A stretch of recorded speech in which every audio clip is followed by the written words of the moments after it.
महात्मा गांधी के बारे में मैं शॉर्ट में डिस्कस करूंगा आप लोगों से। तो महात्मा गांधी के बारे में जो है क्वेश्चन है कि उनके सोर्सेस के बारे में कि महात्मा गांधी किससे प्रभावित हैं। और महात्मा गांधी ने अपनी जीवनी में बार बार ये लिखा है कि जो मेरा नैतिक व्यवस्था है या जो हमारे विचार हैं वो सभी धर्मों को मिला करके अलग अलग विचारधाराओं को लेकर के हमने अपने विचारधारा का निर्माण किया है। वो खुल के कहते हैं। लेकिन जो महात्मा गांधी की नैतिक व्यवस्था है, पहले हम इसके बारे में चर्चा करते हैं कि महात्मा गांधी का जो नैतिक सिस्टम है उन्हें कहाँ कहाँ से लिया। तो सबसे पहले जो उन्होंने हिंदू धर्म से लिया और कहाँ कहाँ से लिया, जैसे कि निष्काम कर्मयोग जो इनका है वो गीता से उन्होंने लिया। दूसरा है जो करुणा, और करुणा के बारे में वो बात जब करते हैं तो करुणा उन्होंने वैष्णव, महात्मा गांधी खुद वैष्णव पंथ को मानते थे। तो करुणा की जब वो बात करते हैं तो वैष्णव यानी वैष्णव परंपरा में उनकी माँ जो वैष्णव परंपरा में आती थी उनका भजन भी था, वैष्णव जन तो तेने कहिए पीर पराई जाना रे।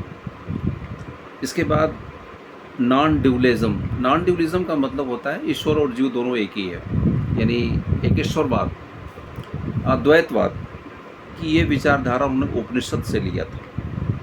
इसके बाद जैनिज़्म, जैन धर्म से उन्होंने अहिंसा की विचारधारा को लिया। पंच महाव्रत की जो महत्वपूर्ण विचारधारा है उन्होंने यह विचार लिया था। अहिंसा, एकांतवाद। एकांतवाद का मतलब होता है अनेकांतवाद। अनेकांतवाद का मतलब ये होता है कि संसार की जितनी भी वस्तुएं हैं उसके अनंत धर्म हैं, तो किसी एक धर्म को लेकर के आप चर्चा नहीं कर सकते। जितने भी संसार के सभी चीज़ें हैं सबके विचार अपने आप में ठीक हैं, आंशिक रूप से ही सत्य हैं लेकिन सत्य हैं। तो किसी का भी विचार किसी चीज़ के बारे में वो अल्टीमेट नहीं है, यानी पूरी तरीके से शुभ नहीं है, मतलब कि सत्य नहीं है।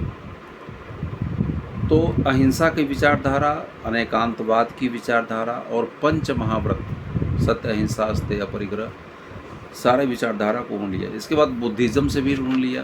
बुद्धिज़्म से भी उन्होंने बहुत कुछ लिया, करुणा का भाव, प्रेम का भाव।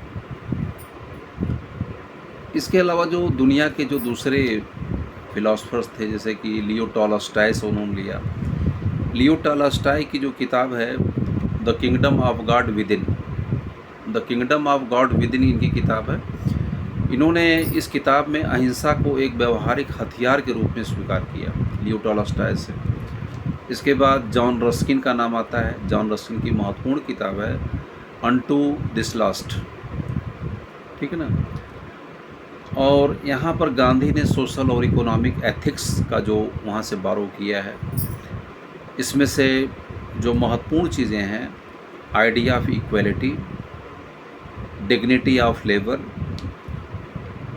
और क्रिटिक्यू ऑफ द इंडस्ट्रियल एक्सप्लॉयटेशन, यानी दोनों लोगों में समानता का भाव, श्रम की महत्ता के बारे में और उद्योगों में जो शोषण होता है मज़दूरों का उसको लेकर के जॉन रस्किन से इन्होंने लिया। उनकी किताब है अनटू दिस लास्ट। इसके बाद हेनरी डेविड थारो, ये बड़े फिलोसफर हैं, इनकी किताब है, इससे इनका एक है सिविल डिसोबीडियंस, ठीक है ना। इसमें इन्होंने नॉन वायलेंट रेजिस्टेंस यानी अहिंसक प्रतिरोध का सिद्धांत इन्होंने यहाँ से लिया। और इसके बाद पर्सनल और प्रैक्टिकल सोर्स के बारे में इन्होंने जो अपना खुद का इनका अनुभव रहा है, उन्होंने जैसे शाकाहार है, सत्य बोलना है आदि 11 जो प्रतिज्ञाएं होती हैं उन्होंने अपना खुद भी डेवलप किया। अब गांधी का नैतिक दर्शन की हम लोग बात करते हैं कि गांधी का नैतिक दर्शन क्या है। गांधी का जो नैतिक दर्शन है यह विशुद्ध रूप से व्यवहारिक है। उन्होंने जितना भी इनकी नैतिक सोच है इसको इन्होंने पूरी तरीके से लागू करने का प्रयास किया। तो गांधी का जो नैतिक दर्शन है यह सैद्धांतिक न होकर के बल्कि उन सभी चीज़ों को उन्होंने अपने जीवन में लागू करने का प्रयास किया या उसे एक्सपेरिमेंट करने का प्रयास किया। इसीलिए इनकी जो जीवनी है माई एक्सपेरिमेंट विथ ट्रुथ, यह अपने आप में है। तो जितना नैतिक जीवन महात्मा गांधी का एक बहुत व्यवहारिक पक्ष, इसको जरूर लिखिएगा। गांधी जी नैतिकता को बहुत उपयोगी मानते थे, यानी नैतिकता की अपनी उपयोगिता है उसको महत्व देते थे, जिसको वह व्यक्ति नहीं बल्कि समाज से भी, उनका ये मानना था कि नैतिकता व्यक्ति को समाज से जोड़ती है, जो कि व्यक्ति के लिए और समाज के लिए, दोनों के लिए ही बेहद उपयोगी है। अब यहाँ पर जो गांधी के बारे में जो क्वेश्चन आता है कि गांधी जी के कुल 11 व्रत हैं, 11 व्रत, इसको ध्यान से सुनिएगा। इसमें से जैन धर्म के 5 व्रत हो गए, सत्य, अहिंसा, ब्रह्मचर्य, अस्तेय, ठीक है, सत्य, अहिंसा, अस्तेय और अपरिग्रह। तो इसके बारे में बताने की ज़रूरत आपको नहीं। और बाकी जो अन्य व्रत हैं इसके बारे में आपको बता दे रहा हूँ। 5 ये हो गए। इसके बाद अस्वाद, अस्वाद का मतलब स्वाद पर नियंत्रण। शरीर श्रम का मतलब है कि मेहनत करना। इसके बाद अगला है स्वदेशी है। इसके बाद अभय मतलब फियरलेस होना है।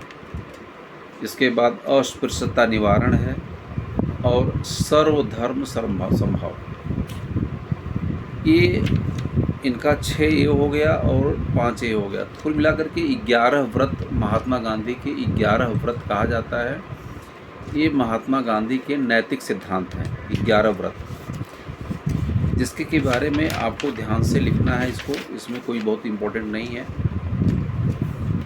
इसके बाद गांधी जी की जो अन्य धारणाएं हैं इसके बारे में हम चर्चा कर रहे हैं। इसमें पहला है सत्याग्रह। सत्याग्रह का जो महात्मा गांधी की विचारधारा है, इसमें अहिंसक प्रतिरोध, नागरिक अवज्ञा, उपवास, हड़ताल, ठीक है ना। और सत्याग्रह का जो मूल उद्देश्य है कि हृदय परिवर्तन के द्वारा, जो हृदय परिवर्तन के द्वारा उस व्यक्ति के अंदर परिवर्तन करना, यानी नैतिक बल के माध्यम से अन्याय का सामना करना। अगली जो विचारधारा सर्वोदय की है, तो सर्वोदय एक अलग विचारधारा है कि समाज के सर्वोदय 2 शब्दों से मिलकर बना है। सर्वोदय यानी सभी का उदय। यह थोड़ा समझने की ज़रूरत है। सर्वोदय का मतलब ये हो गया कि प्रश्न उठता है कि जो पैसे वाले हैं, जो उद्योगपति हैं, जो अमीर हैं, उनमें किस प्रकार का उदय होना चाहिए। तो महात्मा गांधी सर्वोदय शब्द का प्रयोग करते हैं। उन्होंने कहा कि जो गरीब वर्ग है, वंचित वर्ग है, उसको जो आवश्यकता है रोटी, कपड़ा और मकान की है, तो उसका जो है उदय होना चाहिए। लेकिन जो उद्योगपति है, जो धनी है, जो कि इन चीज़ों से ऊपर उठ चुका है, उसको धर्म की ज़रूरत है, उसको नैतिकता की ज़रूरत है, उसको आध्यात्म की ज़रूरत है, उसको योग की ज़रूरत है। तो महात्मा गांधी का मानना है कि समाज के सभी लोगों को किसी न किसी प्रकार की आवश्यकता होती है, चाहे वो आर्थिक आवश्यकता हो, चाहे वो नैतिक आवश्यकता हो, चाहे आध्यात्मिक आवश्यकता हो, चाहे वो किसी प्रकार की आवश्यकता हो, तो सभी किसी न किसी रूप में रिक्वायर्ड है। इसीलिए इनको सर्वोदय शब्द का महात्मा गांधी ने प्रयोग किया। और इसी से जुड़ा हुआ सिद्धांत है थ्योरी ऑफ द ट्रस्टीशिप। तो ट्रस्टीशिप का सिद्धांत, इसको 2 लाइन में बताना बहुत ज़रूरी है।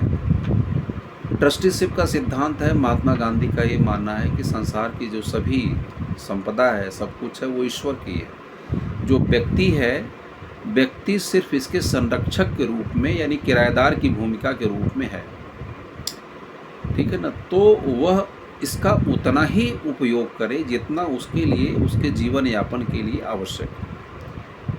ये थ्योरी ऑफ द ट्रस्टीशिप का सिद्धांत है। इसके बाद स्वराज है, इनका जो थ्योरी है। स्वराज का मतलब है कि केवल इनको राजनीतिक स्वतंत्रता ही नहीं चाहिए, बल्कि आत्मनियंत्रण और नैतिक स्वतंत्रता भी चाहिए। स्वराज में ग्राम स्वराज की ये बात करते हैं। इसके अलावा महात्मा गांधी 7 सामाजिक पापों की भी चर्चा करते हैं। 7 सोशल एविल की चर्चा करते हैं। क्या क्या है 7 सामाजिक पाप? बिना काम का धन, विनय विवेक का सुख, बिना चरित्र का ज्ञान, नैतिक रहित व्यापार, सिद्धांत रहित राजनीति, त्याग रहित उपासना और मानवता रहित विज्ञान। यह महात्मा गांधी की मुख्य विचारधाराएं हैं। जब भी आप महात्मा गांधी को पढ़ें तो हमेशा ध्यान रखिए, महात्मा गांधी को, इसके सिद्धांतों को उनके आंदोलन से ज़रूर जोड़ने का प्रयास करें। तभी आप चीज़ों को समझ पाएंगे। छोटी सी टॉपिक विवेकानंद के बारे में है, मैं 5 मिनट में इसको भी समाप्त कर दूंगा, बाकी अपलोड मैं कर दूंगा, आप लोग देख लीजिएगा।